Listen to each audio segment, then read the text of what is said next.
Hi, my name is Michelle Eunice, and welcome to STL TV, the place where you get to experience St. Louis. I'm so excited today because we have two special guests. We have Lois Conley and Ousmane Gaye from the Griot Museum of Black History.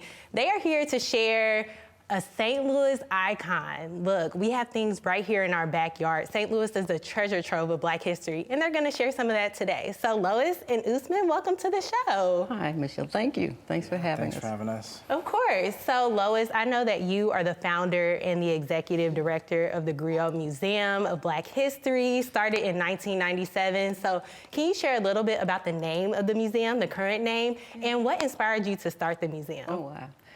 We don't have enough time to talk about what inspired me to start it, but just a real acknowledgement of the fact that nothing was going on in St. Louis, to recognize the big part in Black history that occurred here. That was kind of, I guess, the real impetus. But the name Griot means storyteller, and that's typically what we do at the museum. Through various ways, we tell the story of people and events that have a connection to American history. Yes, and Ousmane, I know that you are the Growing Griot Fellow, so share a little bit about your role at the museum and what you've learned about it since you've been the fellow there. Yeah, so I started last February here at the museum, and so my work has been sort of twofold. A lot of work, especially dedicated, I think, in sort of our outreach and community engagement for the Griot Museum, as well as making sure that we also have conservation practices in place for our new sculpture that we unveiled last summer. Wow, so very exciting things. And I understand that you all have a new collection that's coming to the museum. Can you share a little bit about that? A St. Louis icon, in fact. Yeah, and actually we've had it now for about a year. We've been collecting it for about a year, and we still have probably another year or so to go before we finally have collected it all. But it's a total home, and over 60 years of collecting various materials from the Black experience, both locally and internationally, from Alice M. Windom, who is a longtime activist and historian and community organizer here and abroad. So we are very happy that the family has agreed and feel real happy that we are now able to collect those memories and to save them and preserve them and ultimately be able to share them with the broader community.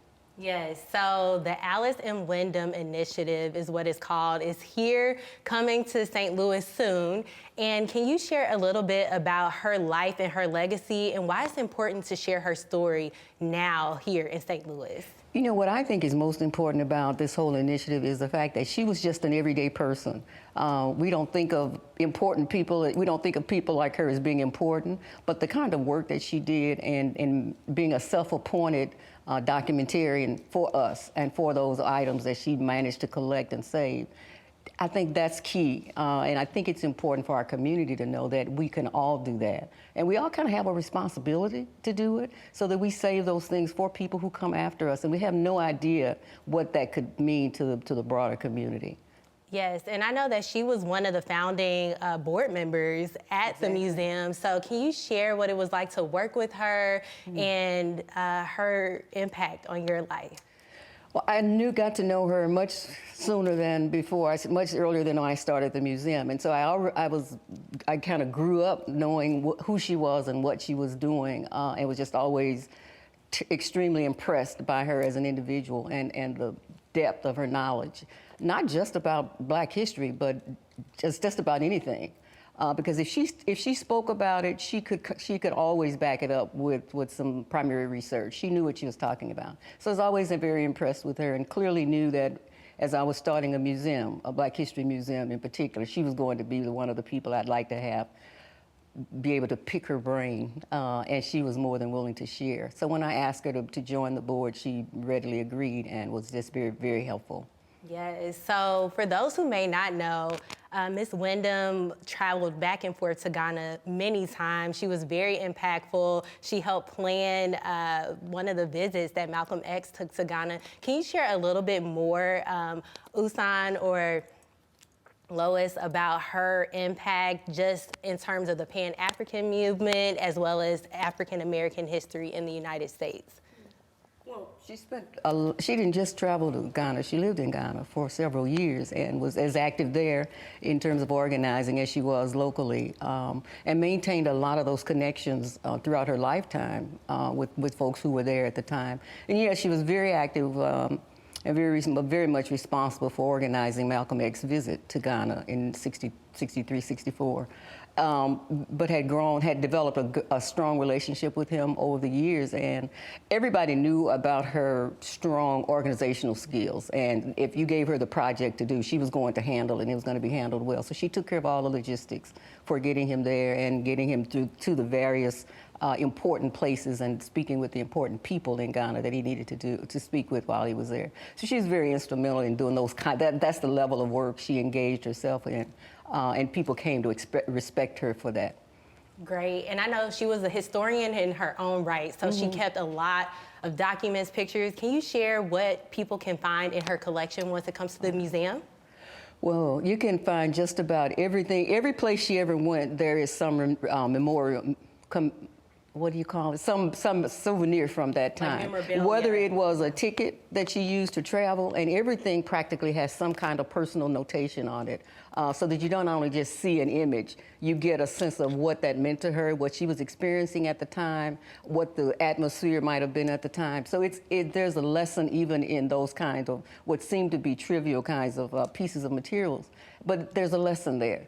But she didn't just go to Ghana. She went to Ethiopia. She went to a number of African countries, and everywhere she went, she had an impact. She was a social worker, so much of her work was about social, trying to help improve social injustices wherever she was. But so, yeah, you'll get to see some of the photographs, some really amazing photographs. You'll get to see some personally autographed books from people like Dr. Ben Yakiman and Du Bois, and she worked very closely with Dr. Du Bois and his wife in Ghana. So you'll get to see some of those personal things that have been signed and have personal inscriptions in them to her.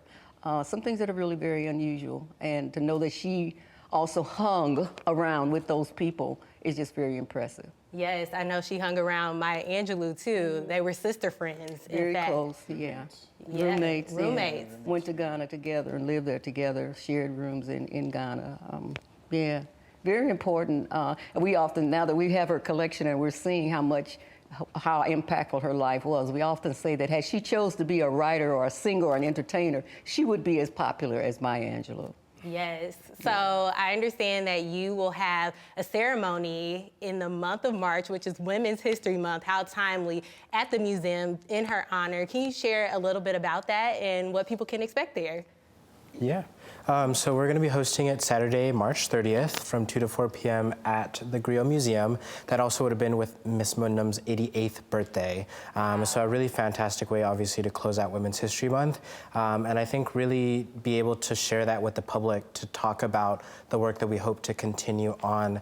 Miss Windom was a fantastic historian. I think there's a lot of through lines, especially with ideas of Pan-Africanism. She did a lot of research, especially not just Africa during colonial times, but pre-colonial times, and sort of a lot of that heritage that I think really connects with a lot of what's already in our collection. So it'll give folks a chance to connect with her family as well, the brothers, friends, and family that will talk a little bit about her impact, and also share our hopes for how we might be able to make this collection accessible to the public and for future research and dissemination. Well, you've heard it, March 30th from 2 to 4 p.m. at the Griot Museum. You can check out the Alice M. Windom Initiative.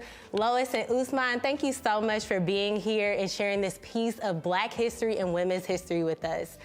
I'm Michelle Eunice. This has been STL TV. You can follow us on all of our social media handles across the internet. Make sure that you check out this episode and more over at our website and on YouTube. I'm Michelle Eunice. Thank you for tuning in, and we'll see you next time.